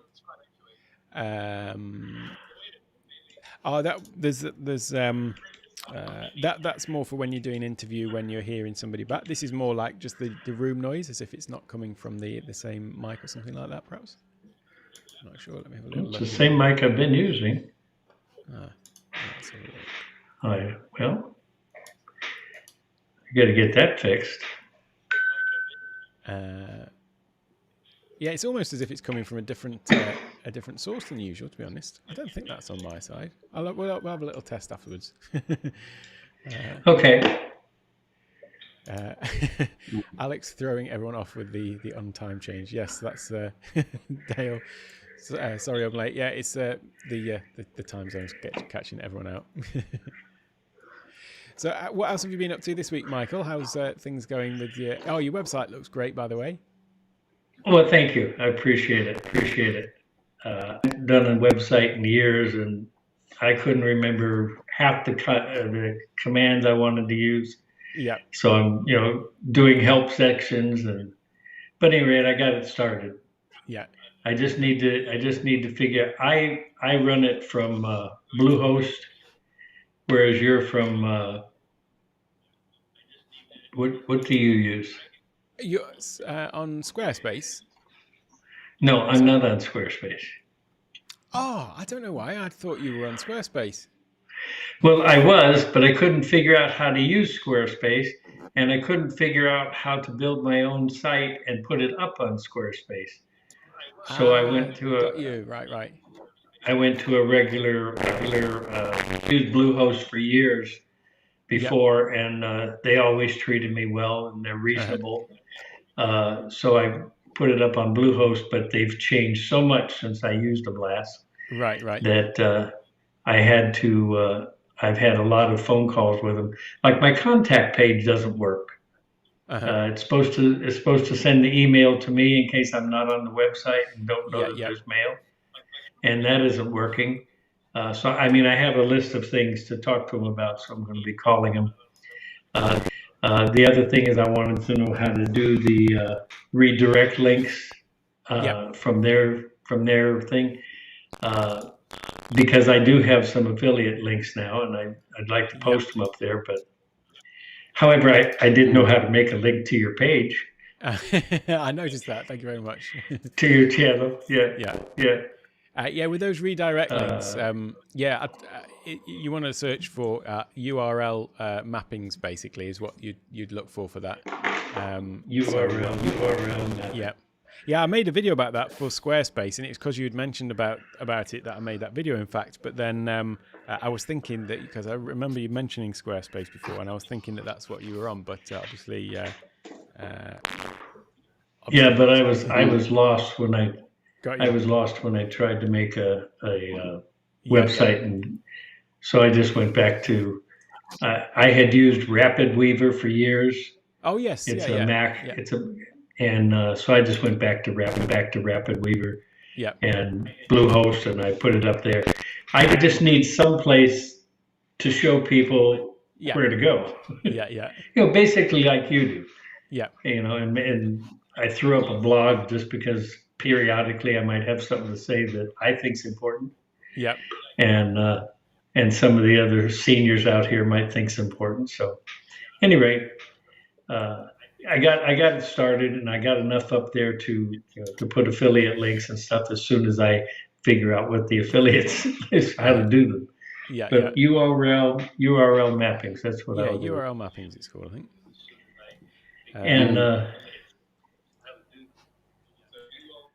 I'd planned to do it. I mean, I have got a blog on my site, and I'd always thought that I'd set out with good intentions. I always thought that I'd be doing some content on there as well, and like sort of maybe written content to go along with the videos. But it's just one of those things that it's a lot easier to just sit down and make a video and post it than it is to start thinking about the writing stuff. It's just not something that comes as naturally to me. So it's on my list of things to do. Get back to doing more of the blog posts, but I haven't got around to it yet. Oh, okay. I'm just having a look for the right, guys. I'm gonna take off, Alex. I've got to get some beauty sleep, so I'm gonna love and leave you guys. Well, lovely for you to stop by. Much appreciated, Chris. Yeah, great to see thanks. you. And nice meeting catch you, up Chris. soon. Yeah, good to meet you. Cheers. Thanks, you too. Cheers. Bye. Bye. Take care. Yeah, you too. Cheers, Michael. Bye. I will switch this one over.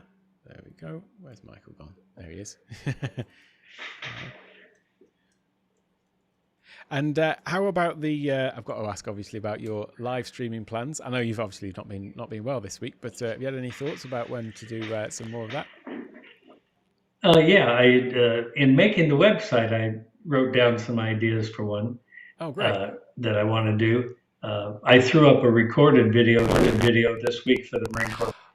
I saw that. I forgot to mention that in the video that I sent you yesterday. Yeah, that was a great video. I really loved your. I loved the whole video, but I love the intro that you did for that. By the way, it was just a really nice, really nice introduction where it came up and then came up with your logo at the end and stuff like that. I thought it was brilliant. Yeah. Oh, you like that one? Yeah, yeah. I did that in After Effects. Right. Yeah, it looked really good. Yeah. I thought it was kind of cute. I wanted to do something different. Yeah. Than what I do on my streams. So, yeah, I have a few ideas, and I certainly have some ideas for recordings. As far as the live streams, they're a little more. I need to plan them out more than I do the recordings, because the recordings, if I make a mistake, I just stop, restart it, or if it's not a bad mistake, I just keep letting it go. Like maybe I forget to turn the mic on. Yeah. I did that once on my actual channel. So I sent Michael a video last week, and my mic wasn't on, and it was funny because I came in. We had the co-working session, and I came into that, and my mic wasn't on then because I hadn't got. I'd rebooted and I hadn't restarted Audio Hijack. And it's funny, even though I realised there was that issue in the Zoom call, I didn't sort of make the connection that, that means that the sound wouldn't be on my my video to you as well. But I did post a video to my channel once like that as well. And it was like a 30-minute video. I recorded it, posted it, and then I just got a message from somebody saying, "Oh no, Alec, there's no sound." So I had to go and take it down and remake it quickly. Yeah, at first I thought it was my computer, and I was pushing all the buttons, and checking other streams, and it's waiting. I'm getting sound from everybody but Alec. Yeah. And and I missed it, but at any rate, I kept it anyway because if I ever learn to read lips, I'll know what you said. Yeah.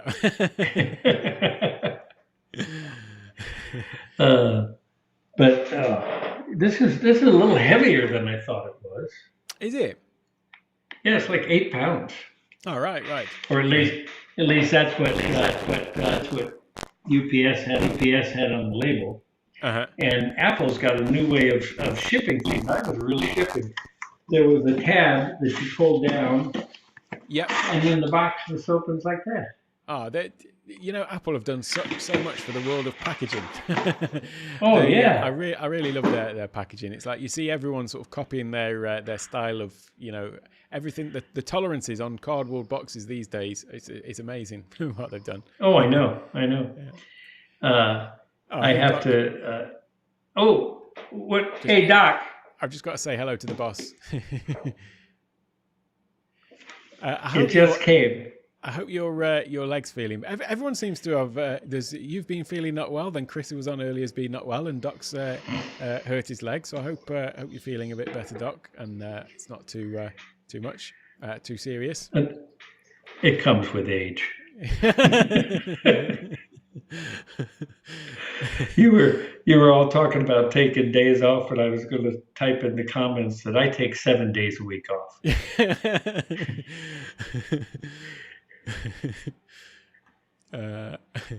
That's why Lisa Jackson will be CEO next. There you go. CEO of what? That'll be Apple. I'm presuming that she's the packaging expert. I was impressed with the box. I was. Yeah. It's my iPad. It's just the way that like you lift the box up and the bottom of it just is perfectly set up that it just sort of slowly falls out. It's just amazing. It's amazing that this is the tolerances and the effort that they put into a cardboard box essentially. But yeah. Yeah, and then I'm going to enjoy taking that film off the.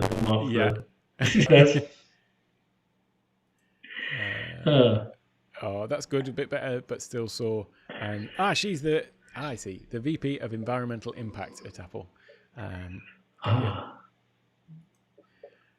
They have done a lot to, with all these sort of recycling and stuff like that they do with Apple, where you see like every year they do issue this statement, don't they, about, all the recyclability and stuff like that.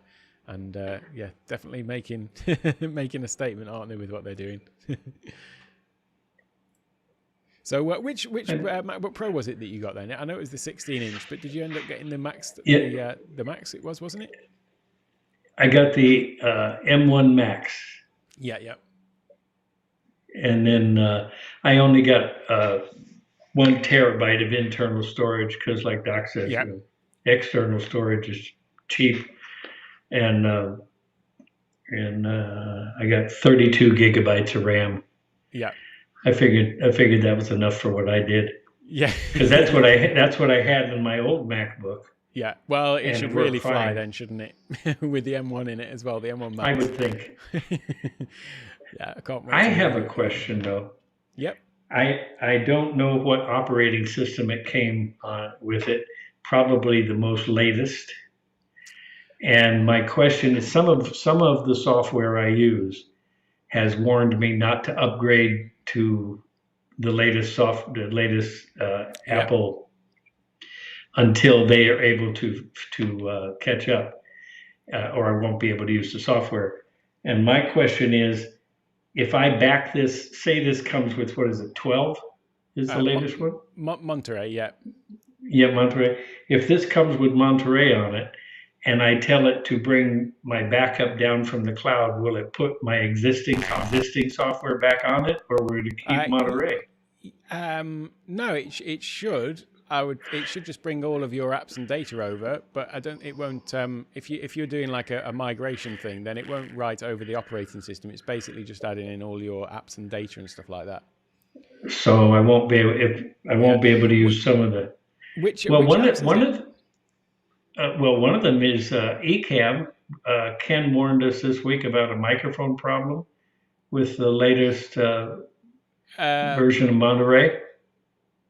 I've not had any issue with Monterey with Ecamm at all, actually, apart from the very initial one that was to do with the cameras over USB, but they fixed that within like 2 days or something, or in fact a day. So there isn't any issue with Ecamm at all. Okay, because and the other one is my OBSBot camera. Right.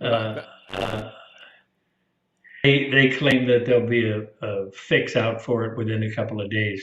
What's the issue with it that it's been having? The camera? Yeah, with OBSBot, what's the issue that they're saying? They just said that their software is.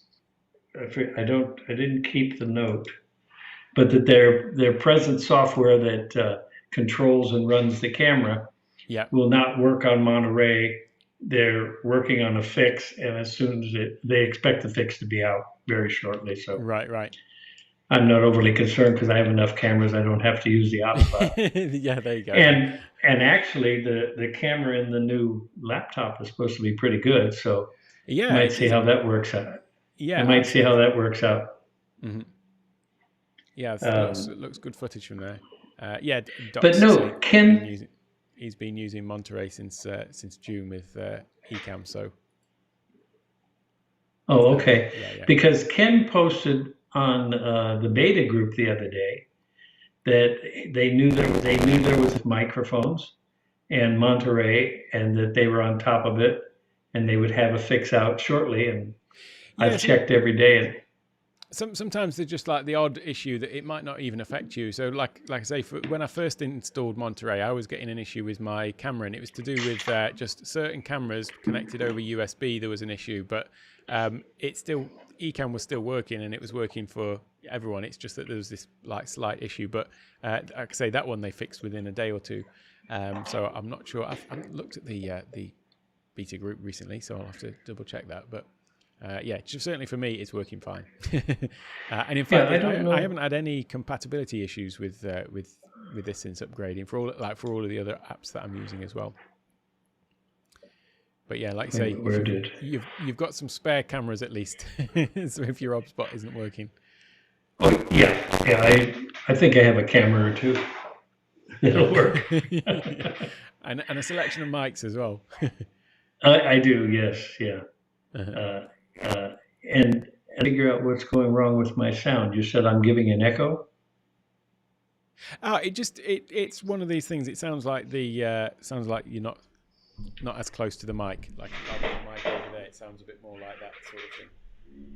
Oh, As opposed to really? closer. Yeah, it's just a little bit. So, Okay, well, I did notice the new beta, by the way. I have updated, but I've not been in the group. I don't think it was just some fixes in that, wasn't it?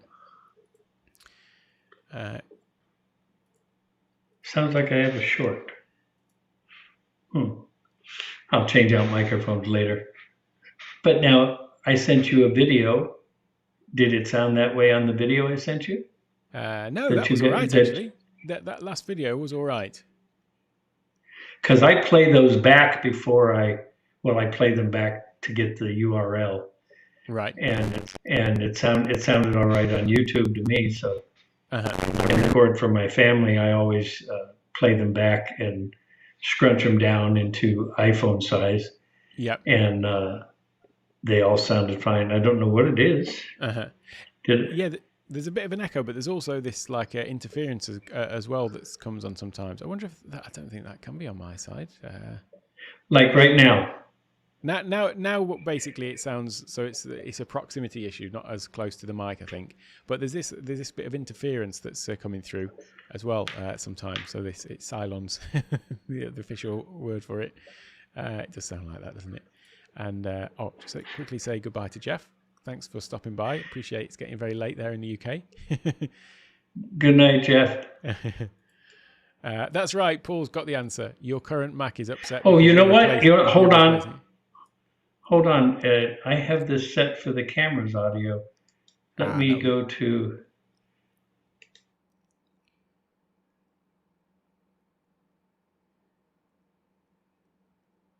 Now it says you've muted yourself.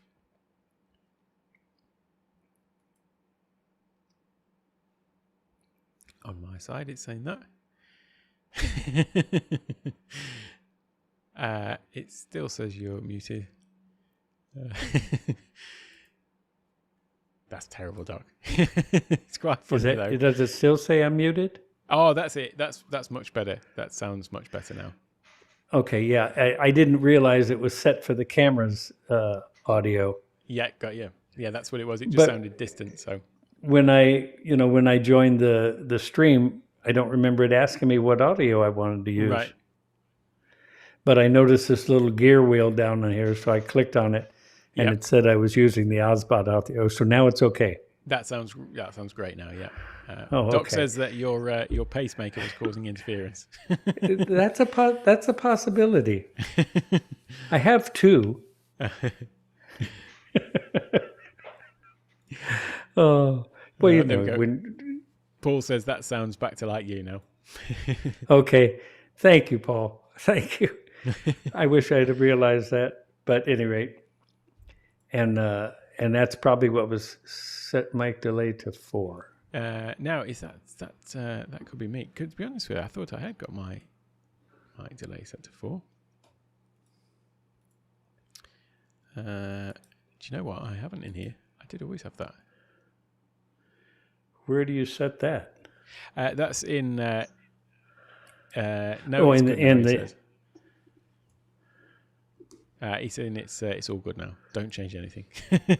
Right. Oh, okay. Because that would be in the options. Yeah, it is actually in Ecamm preferences. It's when you got your camera and audio coming in. But Doc's saying now, he's screaming at the screen, leave it! It's caught up, leave it! Okay. It is in the audio settings of Ecamm for future reference, though. Yeah, I realized that as soon as I saw his first post. It's good now. All good.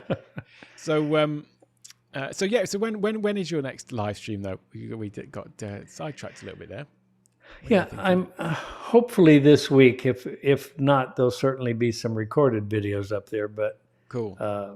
I got to wrap my head around it and practice myself what I'm going to say Yeah. and then go do it. Yeah. Yeah. I almost did the Marine Corps birthday live, but I said, well, I'll record it, and that way, if I make a mistake, the Marines won't be upset at me because I'll redo it. Yeah. Well, it came out really well, that did. So yeah, great job. Yeah. But and actually, we have some Marines in office hours. Yeah. Lots of Marines and military in the group in general, actually. Yeah. Well, you can't see it because I'm cropped, but I had the Marine Corps emblem up there, but I took it down. Right. Yeah, must have been just off the screen slightly. Yeah, Miles posted a great picture of him in his army uniform. Yeah. What a handsome fellow. and so young to be a master sergeant. What are they giving rank away there?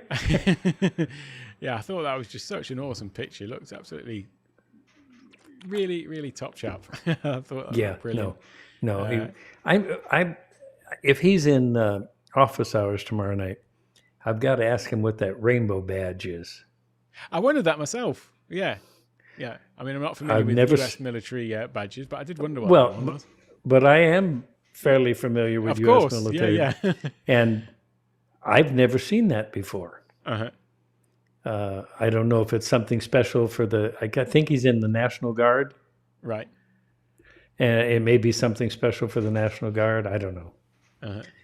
But at any rate, no, he was a handsome lad. He looks a whole lot better in that picture than he does sometimes on office hours. I didn't realize Felicia was military as well. I knew I'd seen some pictures of her husband before she posted, but I didn't realize Felicia was oh, really? Served as well. Yeah. Well, there's a lot of veterans out here. Yeah. There really is in the United States. In fact, where is? Oh, there he is. Gage went and had his grooming done today. All right. And as I was going into the groomers, Oriental fellow was off to the left going into another store, and he yelled "Semper Fi," and so I said thank you, and it turns out he's was a Korean Marine. All right. He was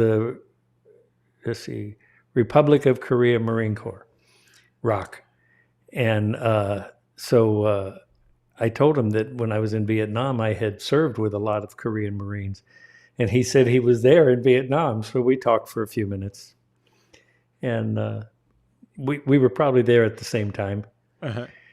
He doesn't remember me, but yeah, and I don't know why. I'm so unforgettable. And if you could see pictures of me when I was in Vietnam, I don't look anything like I do now. I was my early 20s and lean and mean, and I actually had hair. I was watching a show the other night, and I have a bald spot in the back, and one of the comedians says if he ever became Jewish, he didn't have to worry about it because he had a built-in yarmulke. And no, it's been great, and of course I spent a lot of time this week primping on the website. You'll notice that I put different pictures on each page now because it didn't make any sense to me when I was changing pages that it was all the same picture. So I went out and found some pictures that I thought better spoke to that page. And so I did a lot of work on that, and then the Marine Corps thing, and watching everybody else's streams. And I'm glad you're back to posting. I was lost without my daily Alec. Yeah, well, I haven't posted that many this week. I've only done 2, so I'm a bit further behind really. But I can see that the end of these other things that I've got going on in the mornings is coming to an end. So I will be back to my regular schedule. Doc, by the way, is saying that rainbow badge is an Army Service Award ribbon. Oh, okay. And Okay. Paul said that the difference with Miles is that he was looking at the camera this time. That's the difference. Yeah, yeah, yeah. Rock Army also. I'm sure there is. What's this link? Little of what that is. Is that working? The rainbow patch. I see.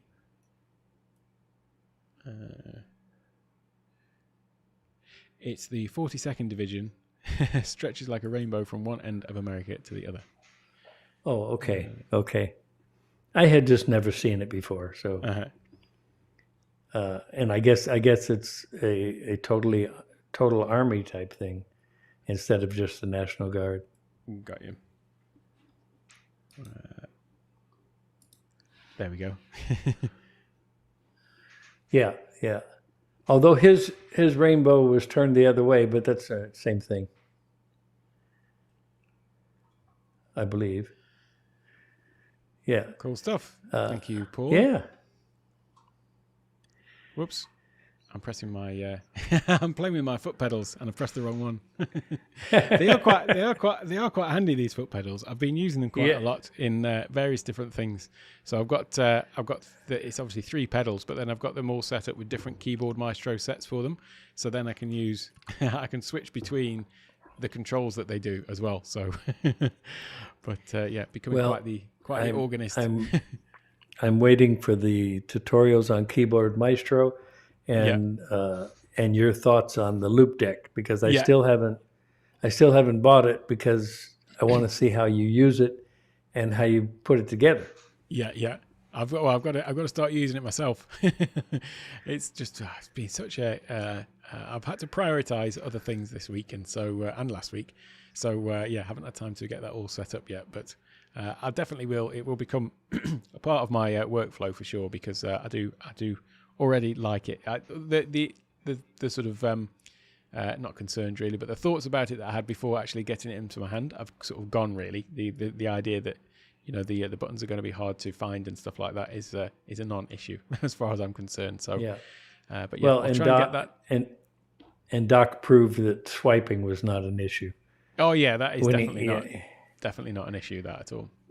Yeah, well, Luria made it look like it was something that was going to cause a major problem. Yeah, no comment. Yeah, I agree with you. No comment. Yeah. I'll be getting this set up hopefully this weekend and getting some more videos done. I should have time this weekend to. I'm going to do a bit of pre-recording because I'm going to be busy a few mornings next week. I'll hopefully be back to my regular schedule this week. That's good. You do realize that it's part of my everyday life. Thank you, Michael. First thing I do after, about sometime around 7:00 our time, a.m., Gage will wake me up and announce that he's going outside. Am I coming with him? And so as soon as I come in from that, I head to the computer to see if Alec has posted anything, and and to check on what's upcoming in Doc and in some of the others that I watch quite a bit of. That's part of my daily routine. It's on my bucket. I'll have to make sure I don't let you down then. I'll have to definitely post something this week. I don't think you could let me down. You've done too much already. Oh, thank you. That's it. The perfect emoji there that Paul's picked out. The no comment. Oh, that's it. Oh, it's a zip. That's a bit hard to see on the small screen. That is probably, but the zipped mouth emoji. I can't see this thing full screen, but anyway, it doesn't matter. Well, it's getting late here. And he's getting a little bit antsy. Yeah, which means that I can hear movement upstairs above me. When I move into my because I'm moving to this little studio. I haven't done anything more on that, by the way. So I've got to sort that out. It probably won't be for another month or two, to be honest. It'll probably be at the end of the month because I've got to spend a bit of time thinking about it and find the time to do it. But yeah, for now I'm still in the basement and I can still hear that the kids are up and about upstairs. So Yeah. When you're in the new studio, are you still going to be using a green screen, or are you going to build something in the back? That's the point. I want to actually just build out a proper space so that I can escape from the green screen. Oh, okay. Yeah, I still will That's use it good. for some stuff that I do, but for the day to day, it will just I want to create a proper setup in there and work on building the studio out a little bit more. Yeah. If Doc is still on, are you feeling any better, Doc? And are you going to be there tomorrow night? He mentioned that he was feeling a bit better, but he was still a little bit sore earlier. And I wonder if Hawaii changed time like you did. Yes, better, but still sore. Okay. I'm not sure that they changed today, Hawaii. I think it's the same because like it's obviously daylight saving. So I think if you're in the tropics, then the time doesn't change because there's no daylight to save. In where I am, so we're slightly north of the equator, and basically it's the daylight. It either goes dark at 5:30 in the winter or 6:30 in the summer. So there's only a small change because we're closer to the equator, so we just don't change. So is it still going to be 5 o'clock Eastern time for office hours? Oh, I see what you mean, the actual time of it. So, that's interesting. It'll be the same time your time, will it, Doc, for office hours? That's not an answer. Because right now it's 5 minutes to 2. Oh, they're only 5 hours difference. So yeah, they're going to start at 4 our time. Yeah, because he was 6 hours behind me. He's saying it's same for him. So that's the same with me with this live stream. I'm just basically doing it at the same time that I normally do it. And okay, so that means that it's going to be 4 o'clock Eastern time. Uh-huh. That's right. 11. David just confirmed that. 4 o'clock Eastern. 11 and this. Okay. Yeah, it's going to be 4 o'clock Eastern. So I will be late, as you know. I have church at 4 o'clock, so I can't. But I will be here. I'll be there, but I'm going to be late. Hello? Hello, yeah. And Rich is saying, it's an hour earlier for Florida as well. Yeah. Okie doke. So, at any rate, I have to jump off. And cool. Well, enjoy your MacBook and setting that all up. I will. Yeah, let us know how you get on with it. I certainly will. And my best to you and the family. And Doc, get well soon. And Paul, good evening. And Rich. And I'll see everyone else later. How do you... Oh, hang up here. Thank you, Alec. See you later, Thank Michael. you. Catch you later. Bye-bye. Bye. Right, well, I think that it is about time for me to drop off as well because I can hear the kids up and about upstairs. I've got a confession to make. We put our Christmas tree up yesterday and the kids started decorating. It's a little bit early, isn't it? It's the middle of November. I tell you why it is, though. They're really super excited this year because they're going to get to see their granny and granddad because they haven't seen them for over 2 years now, and we didn't actually think that they'd be able to come for Christmas.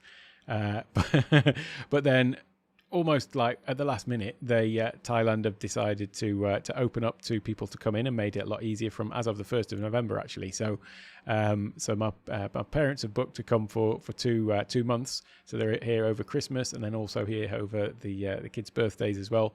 So, the kids have been super excited about it, and it's going to be the best Christmas ever. So they were saying, "Can we put the decorations up?" So we did. But yeah, middle of November.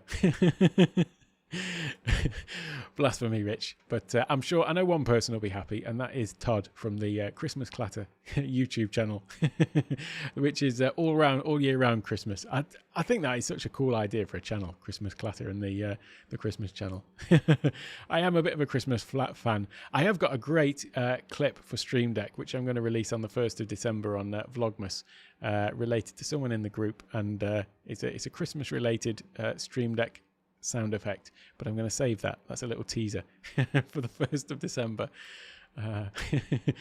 It's my usual target for Stream Deck sound effects, by the way, I should say. It is indeed. It's really exciting, to be honest, because my parents were. It's one thing. They speak every day. We speak for like an hour on FaceTime every day, so they get to speak to the grandkids. But it's not the same, is it, as being able to give them cuddles and that. And Dale's only 2.5, so the last time that Dale saw them, he was only 6 months old. You're right to be scared, Doc. Not really scared, but that's right. I am in the future, so technically I am closer to Christmas than everyone else anyway. But so thank you everyone for all coming and hanging out, and thanks to Chris and Michael for jumping on as well. And I'm going to get some videos done today. I'm actually going to pre-record some and get some queued up for the week, because I have got a list. It's not like I've not got any content to ideas. I've got a list of over 100 or something like that in my task manager. I think it's 150 now, or 160 or something. So I just need to sit down and go through them and actually do them. But I should have a little bit of time today, so I'll definitely make time for it. But see you all a little bit later. I'll see a lot of you actually in office hours tomorrow. So have